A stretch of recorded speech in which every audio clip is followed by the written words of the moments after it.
The lights in the Galactic Research Station Kepler-9 hummed softly as Dr. Valen reviewed the day's assignments, his long fingers moving across the data screen with practiced ease, sorting through the routine biological assessments that came with every new species contact.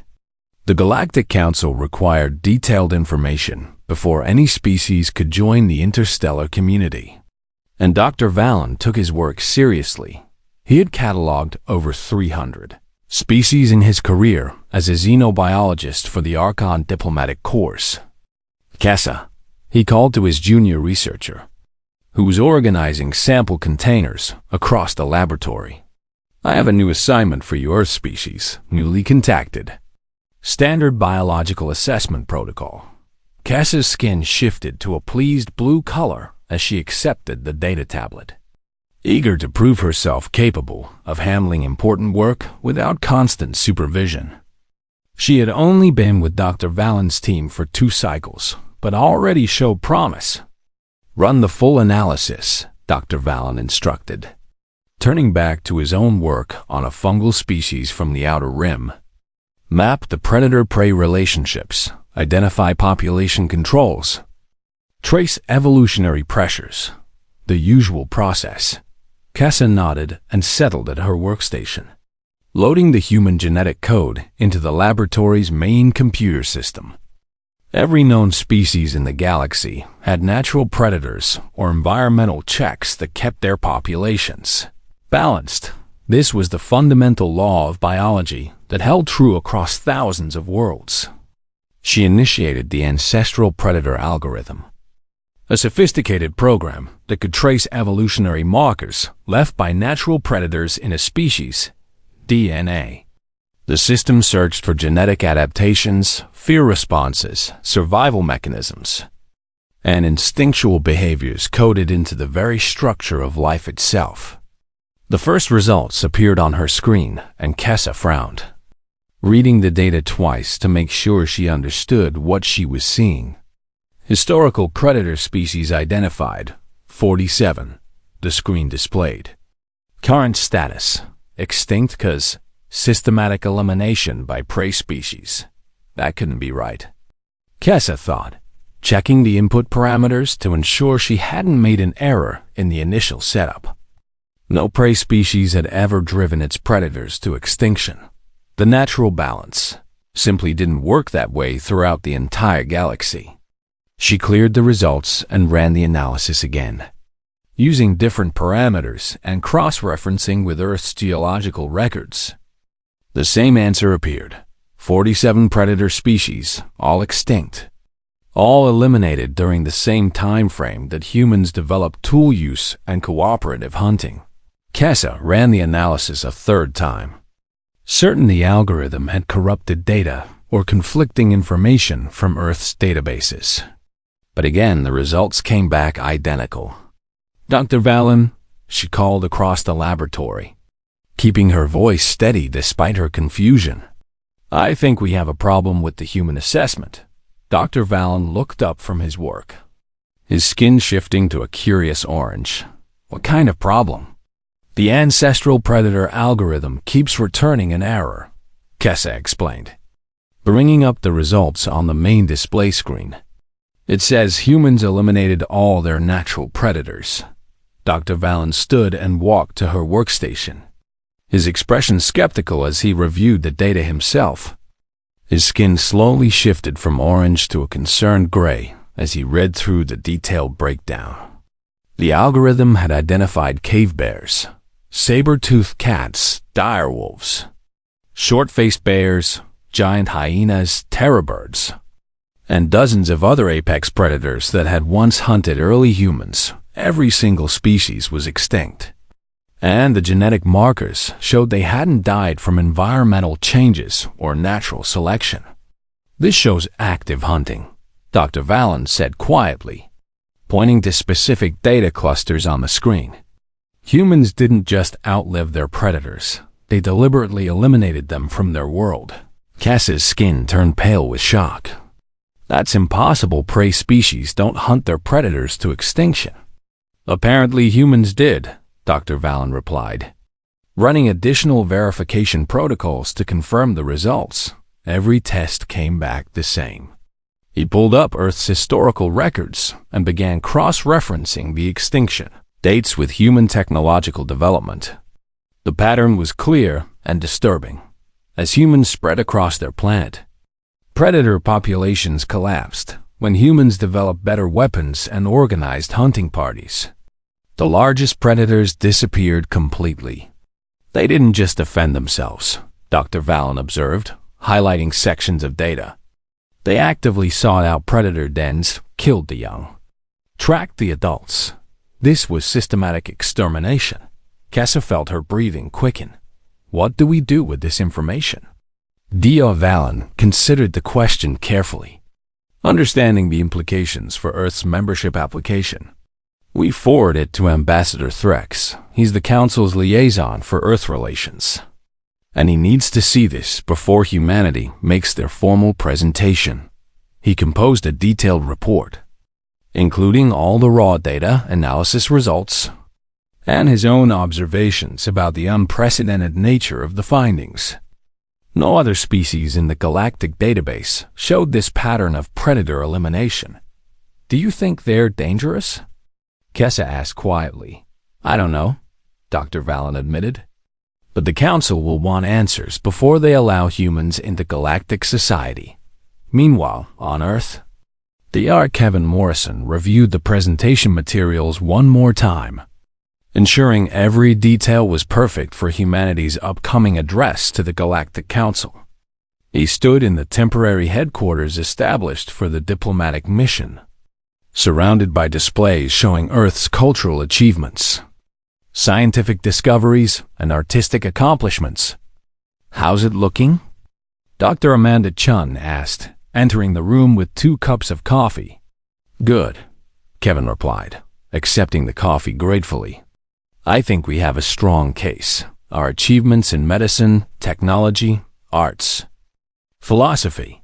Any reasonable council should see that humanity deserves membership. Amanda smiled, though she felt the same nervousness that Kevin was trying to hide. We've prepared for every question they might ask about our history, our governmental systems, our approach to interstellar relations. Ambassador Threx seemed positive during our last communication, Kevin noted. Pulling up the message logs, he said the council was looking forward to meeting us formally. Neither of them knew that at that very moment. Ambassador Threx was reading Dr. Vallon's report with growing concern, his hands trembling slightly as he reviewed the data about humanity's systematic elimination of their predators. Thrax had met with human representatives several times and found them pleasant, intelligent, and genuinely interested in peaceful cooperation. But this genetic data suggested something darker in their evolutionary past, a capacity for complete and systematic elimination of threats. He forwarded the report to the Galactic Council Security Committee with a priority flag, adding his own note. Recommend immediate review before proceeding with Earth's membership application. Unprecedented biological findings require Council assessment. Back on Earth. Kevin's communication device chimed with an incoming message from the Council. He opened it eagerly, expecting confirmation of their presentation date. Instead, he read, Earth Diplomatic Team. The Council requests permission to send a research team to your planet for cultural and biological assessment before proceeding with membership. Consideration. Please respond with available dates and access permissions. Kevin frowned, reading the message again. Amanda, look at this. She read over his shoulder, her expression shifting to concern. This isn't standard procedure. They already have our biological data and cultural records. Something's changed, Kevin said, a knot forming in his stomach. They want to observe us directly before making a decision. Should we be worried? Amanda asked. I don't know, Kevin replied honestly. But we need to prepare for whatever questions they're really trying to answer. He immediately contacted Dr. Lisa Yamamoto, a historian specializing in human conflict and cooperation. If the Council had concerns about humanity's past, Lisa would help them present the truth in the best possible context. "Lisa, we have a situation," Kevin said when she answered. "The Council is sending researchers before they'll consider our membership. I need you to prepare a comprehensive presentation on human history, peace efforts, international cooperation." "How comprehensive?" Lisa asked, already pulling up her research databases. "Everything," Kevin replied. "They're clearly concerned about. Something we need to show them humanity at our best." What Kevin didn't know was that the Council wasn't looking for humanity's best moments. They were trying to understand how a prey species had become so dangerous that it eliminated every predator that ever threatened it. Dr. Valen's report had raised a fundamental question that no one in the galactic community had ever confronted. What happens when the prey becomes the ultimate predator? And more importantly, what happens when that species wants to join a galaxy full of potential competitors? The answers to those questions would determine not just Earth's membership in the Galactic Council, but potentially the future of human-alien relations for generations to come. Ambassador Threx scheduled an emergency session of the Security Committee, knowing that this discovery about humanity would force the Council to confront uncomfortable truths about evolution, survival, and the nature of intelligent life throughout the galaxy. The Security Committee chamber filled with representatives from 40 different species, each taking their designated position around the circular council room as Ambassador Threx prepared to present the findings about humanity. The lighting dimmed and holographic displays activated, showing Dr. Valen's complete report on human evolutionary history and predator elimination patterns. "Members of the Security Committee," Threx began, his voice carrying the weight of genuine concern. "We have discovered something unprecedented in our assessment of Earth's application for Council membership." The display showed images of extinct Earth predators, massive bears with teeth like daggers, cats larger than any modern lion, wolves that hunted in coordinated packs. Every species we have cataloged maintained some form of natural predator or environmental check on population growth. Threx continued.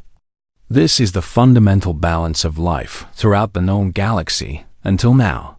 Councilmember Drask of the Vulcar species leaned forward, his scaled hands gripping the table edge. "What are you saying, Ambassador?" "Humans eliminated every single predator species that threatened them," Threx stated flatly. 47 apex predators, all extinct. All killed systematically by what we classified as a prey species. The chamber erupted in shocked murmurs and concerned discussions, skin colors shifting across the spectrum as different species processed this information. Council member Yara from the aquatic Dishan species spoke up, her voice carrying through the translation system.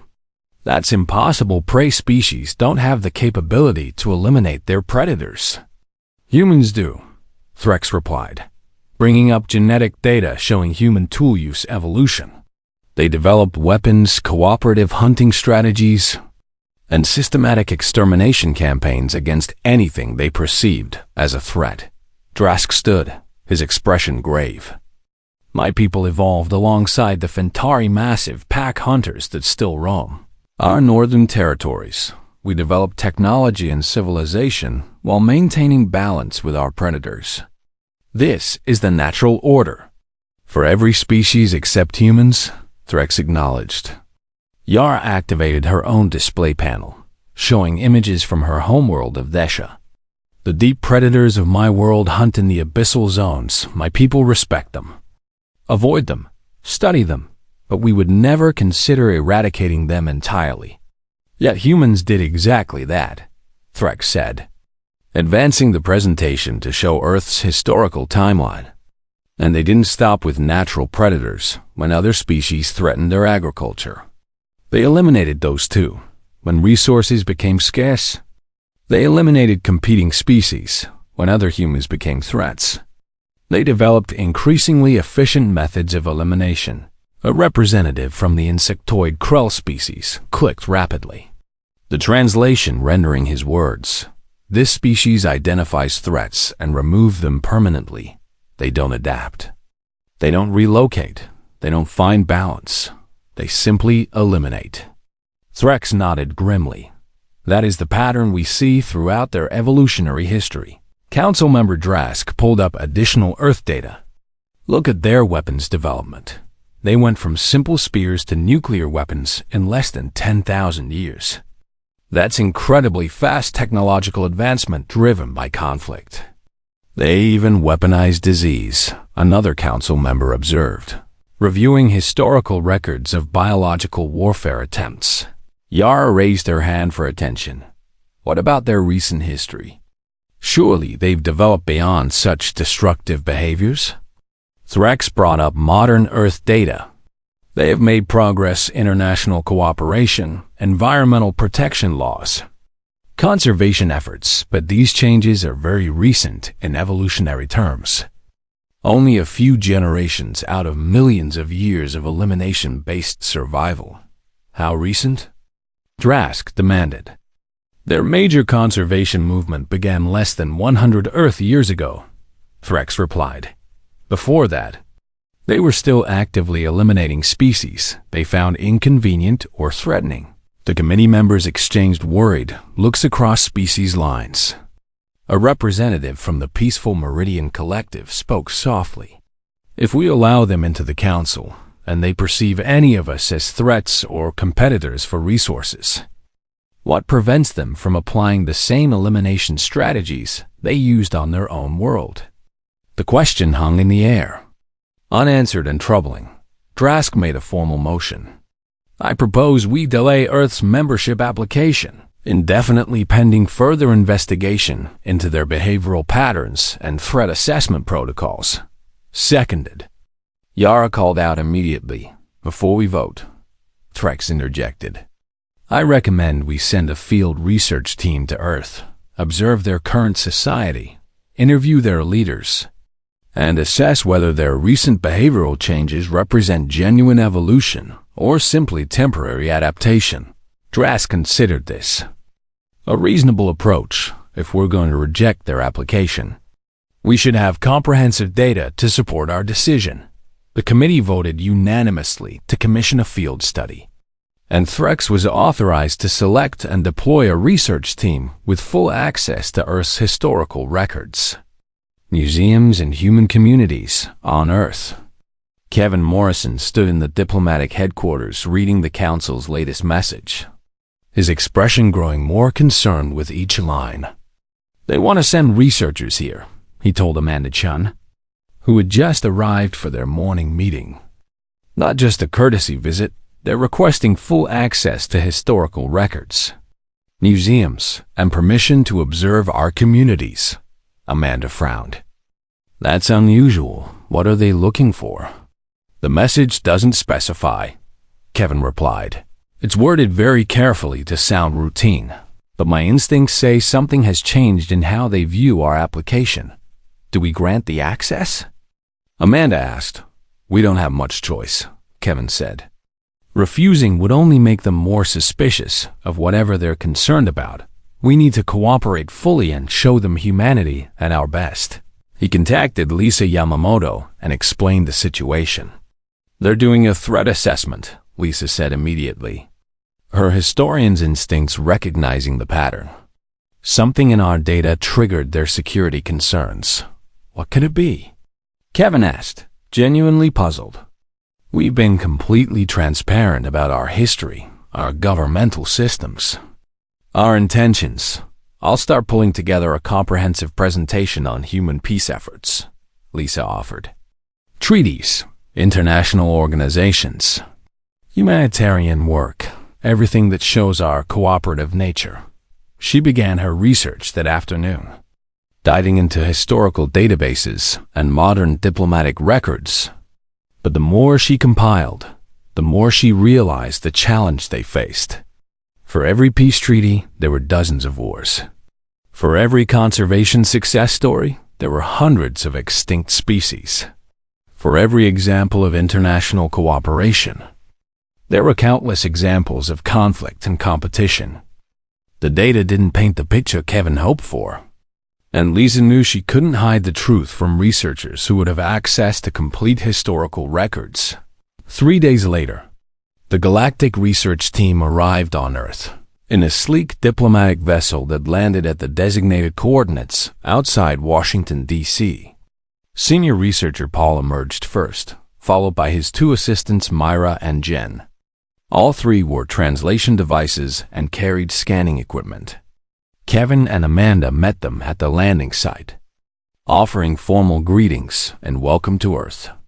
"Thank you for hosting our research mission," Paul said, his skin a neutral gray color.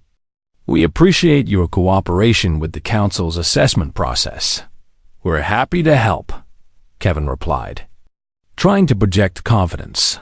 "What would you like to see first?" "Your natural history museums," Paul requested. "We're interested in understanding Earth's evolutionary context." Amanda and Kevin exchanged quick glances, but agreed immediately. They arranged transportation to the Smithsonian National Museum of Natural History. As they walked through the exhibits, the alien researchers seemed particularly focused on the extinct species displays. Paul stopped at every placard, describing animals that no longer existed. When they reached the hall showing Ice Age megafauna, Paul's skin shifted to a darker gray. His assistant Myra was taking detailed scans and notes. "These creatures," Paul said, pointing to the mammoth skeleton. "Humans hunted them to extinction?" "That's what the evidence suggests," Kevin admitted, though climate change also played a role.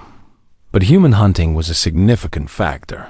Paul interrupted, reading the museum placard word for word. "Yes," Kevin acknowledged, feeling increasingly uncomfortable.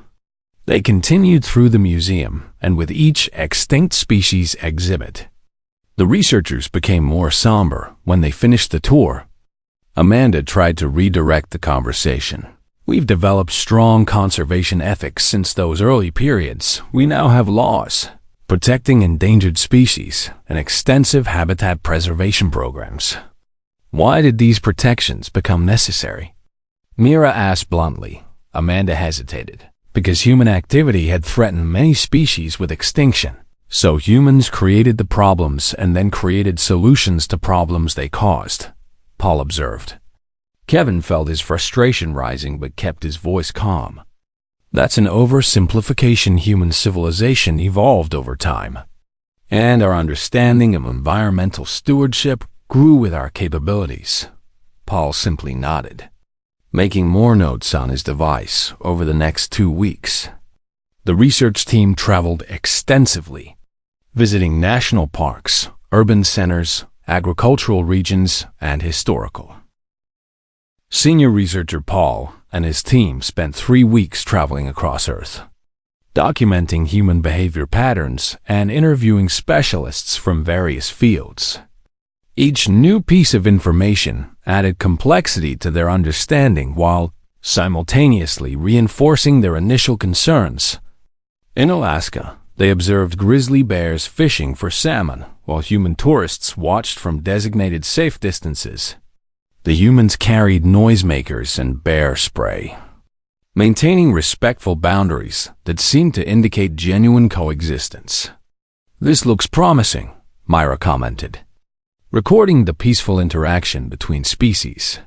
But when they spoke with local park rangers, they learned that this careful coexistence was recent, enforced by strict regulations, and still resulted in bears being killed whenever they entered human settlements or showed aggressive behavior toward people. "How many bears are killed each year?" Paul asked the ranger. "Maybe 10 to 15 in this region." The ranger replied, "Only when they become dangerous or lose their fear of humans." "What happened before these protection laws existed?" Paul pressed. The ranger shifted uncomfortably. Their bear populations were much lower. Hunting and habitat loss reduced their numbers significantly before conservation efforts began. Paul made notes while Myra scanned historical population data. The pattern repeated itself. Humans nearly eliminated a species, then implemented protections to preserve what remained in Africa. They visited safari parks, where tourists paid substantial money to see elephants, lions, and rhinoceros in their natural habitats. Armed rangers patrolled constantly to prevent poaching. Dr. Nicole Bradford, a wildlife biologist working on elephant conservation, met with the research team to explain the extensive efforts required to protect these animals. "We have GPS tracking on all the elephants in this region," Nicole explained enthusiastically. "Anti-poaching units respond within minutes to any threats. And we work with local communities to reduce human-wildlife conflict. These animals require constant armed protection to survive." Paul asked. "Unfortunately, yes," Nicole admitted. "Poaching for ivory and traditional medicine has devastated elephant populations. Without active protection, they would likely go extinct within a generation." Jen, Paul's other assistant, asked the obvious question: who is doing the poaching? "Other humans," Nicole said quietly. "People who see the animals as resources rather than beings worthy of protection." Paul's skin shifted to a troubled dark gray. "So some humans work to protect these species, while other humans actively try to kill them for profit." "It's complicated," Nicole began, but Paul interrupted. "It seems quite simple. Humans can't even agree among themselves whether other species should exist." Nicole felt stung by the assessment, but couldn't deny its accuracy. Later that day, the research team met with Kevin, Amanda, and Lisa in a conference room at the Conservation Center. "I want to understand your conservation movement," Paul said directly. "Why did it become necessary?" Nicole, who had joined the meeting, launched into a passionate explanation of rewilding projects, endangered species recovery programs, and the global network of protected areas. "We've brought several species back from the brink of extinction," she said proudly, showing images of recovered populations. California condors, black-footed ferrets, gray wolves, all success stories of human dedication to preserving biodiversity. Paul listened carefully, then asked, "Dr. Bradford, why were these species on the brink of extinction in the first place?" The room fell silent. Nicole answered honestly: "Human hunting, habitat destruction, and resource exploitation. So humans nearly eliminated them, then worked to save them," Mira summarized. "This is the same pattern we see everywhere on your planet." Kevin stepped into the conversation. "That pattern shows growth and learning. We made mistakes and corrected them. Isn't that evidence of positive evolution? Or evidence that humans only change behavior after visible collapse?" Myra countered. "Your conservation movement didn't begin when species were merely threatened. It began when extinctions became undeniable." Amanda tried a different approach. "Many of Earth's conditions forced humans to be aggressive for survival. Our climate has extreme variations. Resources are limited in many regions, and we evolved alongside dangerous predators." She brought up climate data showing ice ages, droughts, volcanic winters, and mass extinction events that affected Earth throughout human evolution. "Humans survived through adaptability and sometimes through aggression," Amanda continued. "But that same drive for survival made us innovative, cooperative, and eventually capable of space travel and diplomacy." Paul acknowledged this with a gesture.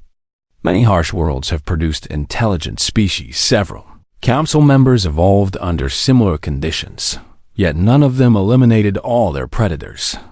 They found balance instead." Lisa decided to add historical context. "Human history is marked by competition between groups for resources. This competition drove conflict, but it also drove innovation, cooperation within communities, and eventually the development of global civilization."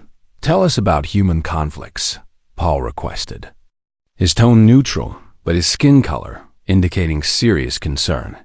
Lisa couldn't hide the truth, not with these researchers having full access to Earth's historical databases.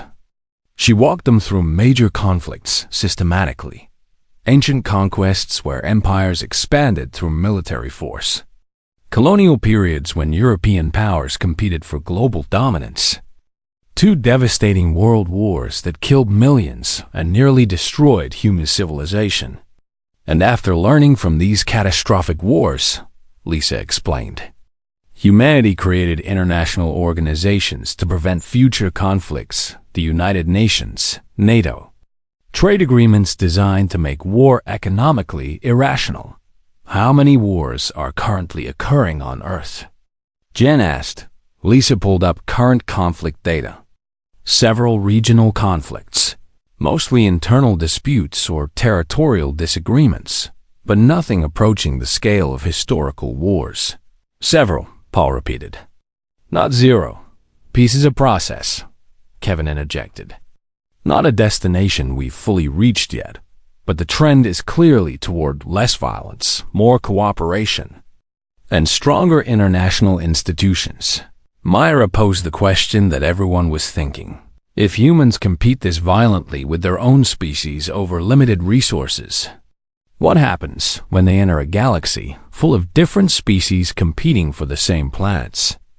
The same resources, the same trade routes? Kevin felt the weight of the question and realized this was the core of the Council's concern. They weren't worried about what humans had done on Earth. They were worried about what humans might do in a galactic context. That's a fair question, Kevin admitted. And I don't have a perfect answer except to say that humanity has learned and continues to learn from our mistakes. We want to join the galactic community as partners, not conquerors, Amanda added. We're asking for a chance to prove ourselves through actions, not just words. That evening, after the researchers had returned to their accommodations, Kevin, Amanda, and Lisa met privately to assess the situation. They're building a case against us, Lisa said bluntly. Every answer we give seems to confirm their fears rather than alleviate them. Because we're being honest about our history, Amanda replied. Should we be hiding information instead? No, Kevin said firmly. If they discover we're being deceptive, we'll never gain their trust. Honesty is our only real option, even if it's uncomfortable. Then, we need to reframe the narrative, Lisa suggested. Stop defending individual historical events and start talking about the broader pattern of human growth and transformation. How do we do that when they keep asking about specific wars and extinctions? Amanda asked. We acknowledge the specifics, but emphasize the trajectory, Lisa explained. Humans are moving away from violence toward cooperation. That's the story we need to tell convincingly. Kevin nodded slowly. We need to show them that human capacity for elimination can be redirected toward protection and building. That the same intensity that eliminated threats can be channeled toward preserving peace. Meanwhile, in his temporary quarters, Paul was composing his preliminary report to Ambassador Threx. Human behavior shows concerning patterns, he wrote. Systematic elimination of perceived threats, intense intraspecies competition, rapid weapons development, and recent but limited progress toward cooperation conservation. Ethics are encouraging, but represent only a few generations against millions of years of evolutionary programming. He paused, considering his recommendation carefully. Humans appear evolutionarily optimized for threat elimination, he continued. Their recent peace efforts are genuine but insufficient evidence of permanent behavioral change. Recommend Earth's membership. Application be denied pending demonstration of at least 500 years of consistent peaceful behavior and successful coexistence with potential competitors. He reviewed the report once more, then transmitted it to Ambassador Threx with a priority flag. Threx received the report and read it with growing resignation. He had hoped the field research would alleviate the Security Committee's concerns. But Paul's findings only reinforced them. The question now was whether humanity would even get a chance to present their case to the full council, or whether the Security Committee would reject their application before it reached formal consideration. Threx made his decision and sent a message to Earth's diplomatic team. Humanity would be Ambassador Threx stood before the assembled Galactic Council. The massive chamber filled with representatives from 40 species spanning hundreds of worlds. Each member settled into their designated position as holographic displays activated throughout the space. Council members. Threx began. Senior researcher Paul has completed his field assessment of Earth and humanity. I am now presenting his findings for your review. The displays lit up with images from Earth, extinct predators, weapons development timelines, conflict statistics, and conservation data. Paul's report appeared in translation for each species. Humans demonstrate systematic threat elimination behaviors, intense interspecies competition, and recent but limited cooperative development. Recommend membership denial pending extended observation period. Council member Drask spoke first, his scaled hands gesturing emphatically. This confirms our initial concerns. A prey species that eliminated every predator represents a fundamental disruption of natural order. Other council members murmured agreement. Skin colors shifting across the chamber to indicate various levels of concern and alarm. Council member Yara from Desha added her voice. My people have coexisted with our ocean predators for millions of years. We respect the balance of nature. Humans clearly do not share this fundamental understanding. They understand it now, Threx interjected carefully. Their conservation efforts demonstrate growing awareness. Growing awareness that came only after massive damage was already done, Drask interrupted. This is reactive behavior, not proactive wisdom. A representative from the Krell hive mind clicked rapidly. The translation rendering. Humans optimize for elimination when they perceive threats. They remove them permanently. What prevents them from viewing council species as threats? The question resonated throughout the chamber, and Threx knew the tide was turning against humanity. Council member Drask made a formal proposal. I move that we reject Earth's membership application immediately. The security risk is too significant to ignore. Several council members signaled their support. But before a vote could be called, a delegate from the Meridian Collective raised a procedural objection. Ambassador Threx, the Meridian representative said gently, have the humans been given opportunity to address these concerns directly? Threx appreciated the intervention. Not yet. I was about to propose exactly that. Drask's skin shifted to an irritated red. What could they possibly say to change these facts? Perhaps nothing, Threx admitted. But fairness demands we allow them to speak before rendering final judgment. We evaluate species on their potential, not just their past. After heated debate, the council reached a compromise. Humanity would be granted one session to address the full council, but membership approval would require unanimous consent. Any single dissenting vote would result in permanent rejection. The decision was transmitted to Earth, and Kevin Morrison received the message with mixed feelings of hope and dread. Unanimous approval, he read aloud to Amanda and Lisa. That's nearly impossible. We need every single council member to vote in our favor. It's better than outright rejection, Amanda offered, though her voice lacked conviction. We have 1 week to prepare, Kevin said, checking the timeline. One presentation to change their entire perspective on humanity. Lisa pulled up her research on galactic politics. Unanimous votes are extremely rare in council history. They're usually reserved for emergency security measures or fundamental policy changes. So they're setting us up to fail, Kevin concluded. Or they're giving us a chance to prove we're worth the risk, Amanda countered. Either way, we need to make the absolute best case possible. They spent the next 3 days debating strategy. Kevin argued they should focus on human achievements, art, science, philosophy, technological innovations that benefited all sapient life. Lisa insisted they had to address the predator elimination issue directly.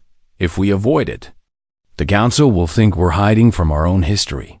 Amanda suggested finding a framework the council would understand. We need to present our evolution as a transformation story, from survival-focused to cooperation-focused. They finally agreed on a three-part structure: acknowledgement, explanation, and evidence of change. Kevin would handle acknowledgement, facing the facts honestly without minimizing their severity. Lisa would provide historical explanation, showing the context that shaped human behavior. Amanda would present evidence of transformation demonstrating humanity's trajectory toward cooperation and peace. They rehearsed constantly, refining their arguments and anticipating counterpoints. The day arrived, and Kevin, Amanda, and Lisa were transported to the Galactic Council Station, a massive structure orbiting a neutral star system. They were escorted to a preparation chamber adjacent to the main council hall, where they could hear the muffled sounds of the assembled representatives. "Are you ready?" Amanda asked, though she was clearly asking herself as much as the others. "No," Kevin admitted, "but we're out of time." The chamber doors opened, and they walked into the council hall. 40 species representing hundreds of worlds watching as humanity made its case for membership. The chamber was enormous, with tiered seating rising in all directions around a central presentation platform. Holographic translation systems floated above each delegation, rendering their words into appropriate formats. Kevin approached the central podium and began. "Council members, thank you for this opportunity," he said, keeping his voice steady. "We understand your concerns about humanity, and we're here to address them directly and honestly." He activated the first set of displays, showing the data from Dr. Vallen's original report. "You have asked about our evolutionary history and our relationship with predators," Kevin continued. "I want to confirm what your researchers discovered. Humans did eliminate our natural predators. We drove 47 predator species to extinction over the course of our development." The chamber stirred with reaction. They had expected denial or justification, not immediate confirmation. "We also drove numerous other species to extinction through hunting and habitat destruction," Kevin added. Pulling up extended lists, "We engaged in devastating wars with other human populations.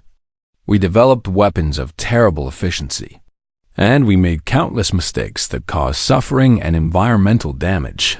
He let the data display fully, making no attempt to hide or minimize the evidence. "I present these facts not to excuse them, but to acknowledge them as part of our history," Kevin said. "Humanity has a violent past that is undeniable truth." Now Lisa stepped forward, advancing to the next section of their presentation. "But context matters when evaluating any species' evolution," she began, bringing up Earth's environmental data. Displays showed climate variations spanning millions of years, ice ages that locked vast portions of the planet in frozen wasteland, droughts that turned fertile regions into desert, volcanic winters that blocked sunlight for years, massive asteroid impacts that caused extinction events. "Earth is what we call a death world," Lisa explained. "Extreme temperature variations, violent weather systems, limited resources in many regions, and a biosphere filled with competing species."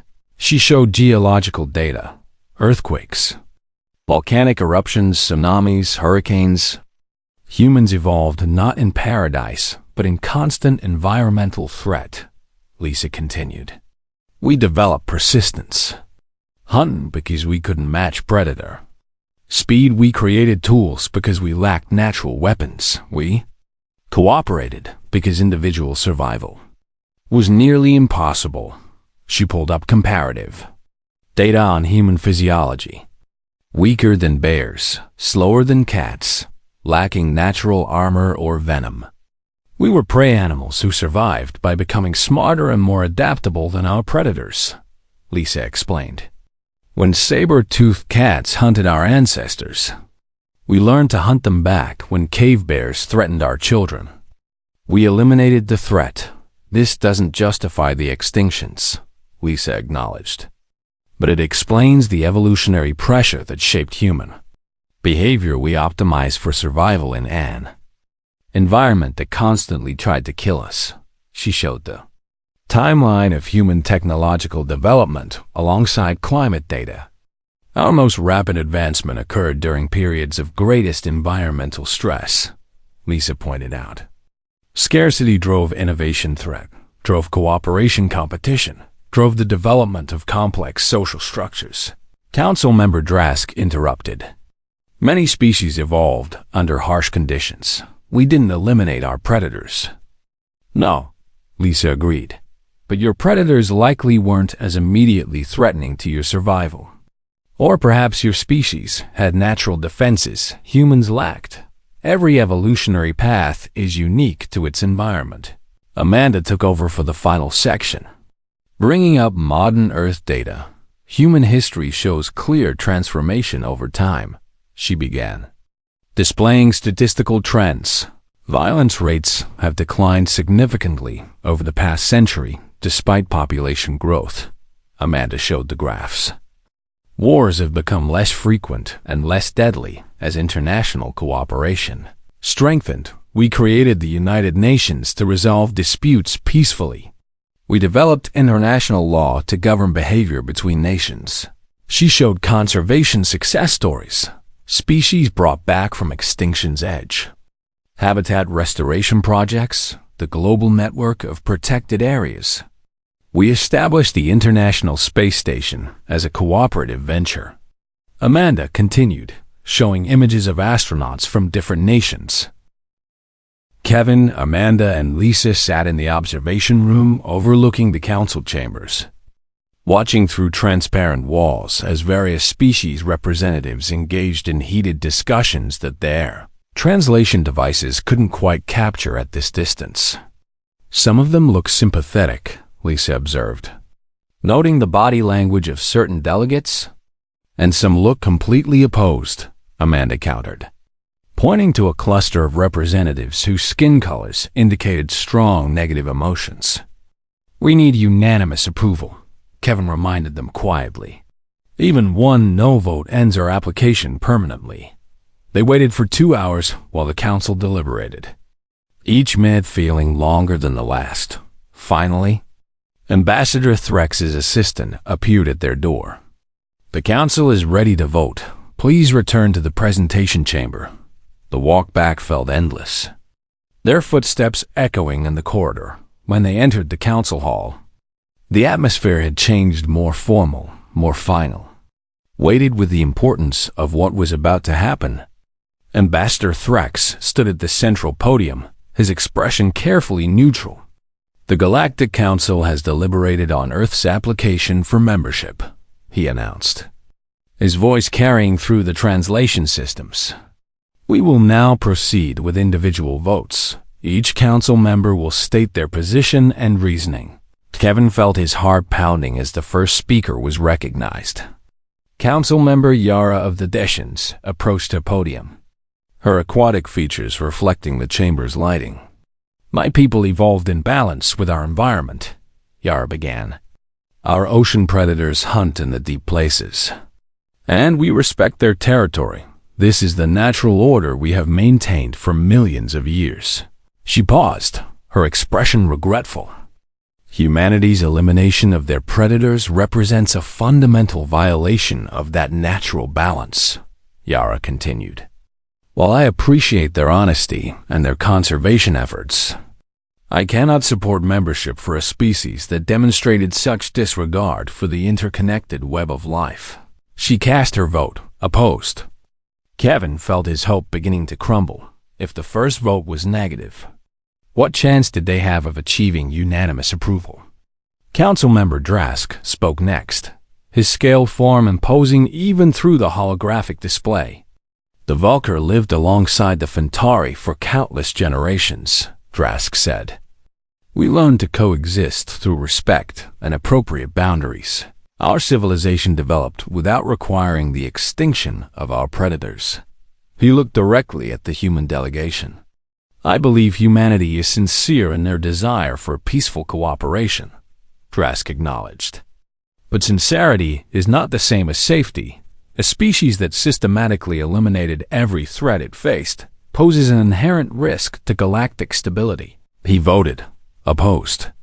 One by one, council members stated their positions, and the count ran heavily against humanity.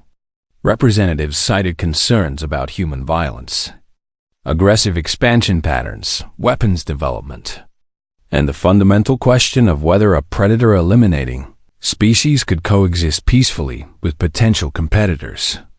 After 15 negative votes, Kevin had stopped counting. The unanimous approval they needed was clearly impossible. Then Council Member Ziek of the Karathi species requested to speak. The Karathi were known throughout the galaxy as historians and anthropologists. Their long-lived species maintain detailed records of galactic civilization spanning thousands of years. Zek's elderly form moved slowly to the podium, his skin showing the pale coloring of advanced age. Council members, Zek began, his voice carrying quiet authority. I have listened carefully to the concerns raised about humanity's violent history, the predator eliminations, the intraspecies conflicts, the weapons development. He paused, letting his words settle. And I agree that these concerns are valid based on the evidence presented. Zek continued. However, I believe we are applying an inconsistent standard in our judgment. Confused murmurs rippled through the chamber. Zek activated his own display system, pulling up historical data from council archives. Let us examine the Velker evolution, Zek said, displaying genetic and archaeological data. Council member Drask spoke of coexisting with the Fentari predators. This is true. The display showed images of the Fentari, massive pack-hunting predators. But the Velker also competed with 17 other intelligent species during their rise to dominance on their homeworld. Zek revealed, pulling up extinct species data. All 17 are now extinct, eliminated through competition for resources and territory. Drask's skin shifted to a defensive red. Those were rival species, not predators. Does that distinction matter to the extinct species? Zek interrupted gently. The Vulcar eliminated competition, just as humans eliminated predators. The only difference is the Velker faced competition from other intelligent species, while humans faced competition from predators. He advanced to the next dataset. The Theshans, Zek continued, looking toward Yara. You correctly stated that your ocean predators still exist. You did not eliminate them. Yara's features showed confusion about where this was leading. However, Zek said, displaying Theshan evolutionary data, you systematically eliminated 3 intelligent aquatic species that competed for the same oceanic resources, the Kelmer, the Dreshni, and the Voss. Images appeared of extinct Theshan competitors, their skeletal structures showing clear signs of intelligence. These species developed tools, social structures, and communication, Zek explained. They were eliminated not through environmental change, but through direct competition with early Theshan civilization. Yara's coloring shifted to indicate shame and distress. Zek proceeded through council species after council species, revealing carefully hidden or forgotten aspects of their evolutionary histories. The Krell had eliminated 6 competing hive mind species during their development. The Meridian Collective had absorbed and destroyed 4 other collective consciousness species. The Archons, Dr. Valen's species, had eliminated 9 predator species despite claiming to maintain natural balance. With each revelation, the chamber grew quieter. Council members confronting uncomfortable truths about their own origins. Every single species in this council eliminated something during their rise to dominance, Zek stated firmly. Some eliminated predators, some eliminated competing intelligent species. Some eliminated both. He displayed comparative data showing elimination patterns across all council species. Humans are unusual, not in their capacity for elimination, Zek explained, but in their documentation of it, Most species erased evidence of their violent origins, or simply forgot over the millennia. He pulled up specific examples. The Vulcar historical records begin only after their rival species were extinct. Convenient timing, Zach observed. The Leshens have extensive oceanic archives, but somehow lack any detailed records of their extinct competitors. Also convenient. Humans documented their wars, their extinctions, their mistakes, Zach continued. They preserved evidence that most species would have destroyed or hidden. This transparency is being used against them unfairly. He brought up comparative violence statistics. Human violence rates have declined faster than any species in our database. Zach showed the graphs. Most council species took thousands of years to develop stable, peaceful civilizations. Humans are attempting to do so in hundreds. Their conservation movement began during their early technological phase, Zach pointed out. Most of us didn't develop environmental protection until after achieving interstellar travel. Humans are ahead of the typical curve, not behind it. He deactivated the displays and addressed the council directly. Yes, humanity eliminated their predators, Zach said, but they also eliminated slavery. They developed universal rights. They created international law. And they are actively working to eliminate war itself. They haven't completed their transformation, Zach acknowledged. But neither had we when we joined this council. We gave ourselves grace for being imperfect. And I believe we should extend the same grace to humanity. He paused, looking around the chamber at his fellow council members. We judge humanity harshly for the same behaviors we exhibited ourselves, Jack concluded. This is not justice. This is hypocrisy. He cast his vote in favor of human membership. The declaration shocked the chamber into silence. Slowly, delegates began requesting access to the historical data Zach had presented, verifying his claims about their own species' origins. Council member Drask examined the Vulcar data with growing discomfort. Unable to deny the evidence of his species' elimination of intelligent competitors, Yara reviewed the Leshen records, confronting the reality of her people's violent past. The chamber erupted in debate as council members grappled with this new perspective.